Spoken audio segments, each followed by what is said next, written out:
Alshifa home റെമഡീസിലേക്ക് ഒരിക്കൽ കൂടി സ്വാഗതം.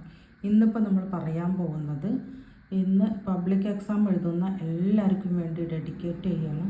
നമുക്ക് മക്കൾ നന്നായി പെർഫോം ചെയ്യാനും നല്ല മെമ്മറി പവർ കിട്ടാനും ഒക്കെ ഉള്ള എക്സാമിന് പോകുമ്പോൾ ടെൻഷൻ കാരണം മെമ്മറി പവർ കുറയുമല്ലോ. അപ്പോൾ അതിന് വേണ്ടിയിട്ടുള്ളൊരു പോയിൻ്റാണ് നമ്മളുടെ ചെവിയുടെ ഈ ഭാഗത്തുള്ളത്.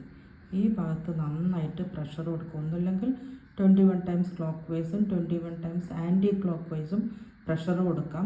അതല്ലെങ്കിൽ വെറുതെ ഇങ്ങനെ റബ്ബ് ചെയ്ത് വിട്ടാലും മതി.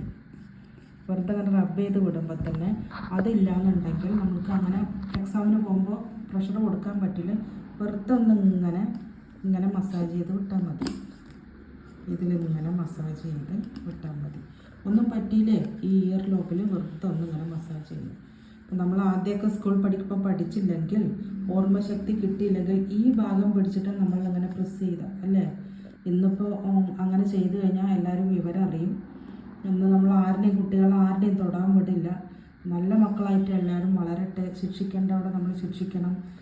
ഇപ്പം ഇന്ന് നമ്മളെല്ലാം സോഷ്യൽ മീഡിയയിലും കുഞ്ഞു മക്കളുടെ എല്ലാം കാണുന്നതല്ലേ. എല്ലാ മക്കളെയും കാത്തുരക്ഷിക്കട്ടെ. അപ്പോൾ അതിന് ഒരു ദേഷ്യം കൂടുതലുണ്ടെങ്കിൽ, മെമ്മറി പവർ കുറഞ്ഞവർക്ക്, അതേപോലെ തലവേദന ഉണ്ടെങ്കിൽ ഒക്കെ നമ്മളൊരു ചെറിയൊരു ഇതിൽ വലിയ കേവായിരിക്കും, ചെറിയൊരു കേവ് പോലെ ഉണ്ടാവും. അത് ഏറ്റവും നല്ല പോയിൻ്റാണ്. ഒന്നില്ല ഇങ്ങനെ നന്നായി റബ്ബ് ചെയ്ത് വിടുക. ഇത്രയൊന്നും ഉണ്ടാവില്ല. നമ്മളുടെ ഇയർ ലോബ് ചെറുതായിരിക്കും. അഥവാ കിട്ടിയില്ലെങ്കിൽ ഈ ഇയർ ലോബിന് നന്നായിട്ട് പ്രഷർ കൊടുക്കുക. അല്ലെങ്കിൽ ഇവിടെ നന്നായിട്ട് എങ്ങനെ ചെയ്താലും നല്ല റിസൾട്ടാണ്. അപ്പോൾ എല്ലാവരും നന്നായി എക്സാം എഴുതുക. എല്ലാവരും നല്ലതായി മാർക്ക് വാങ്ങുക. Okay, all the best. Thank you.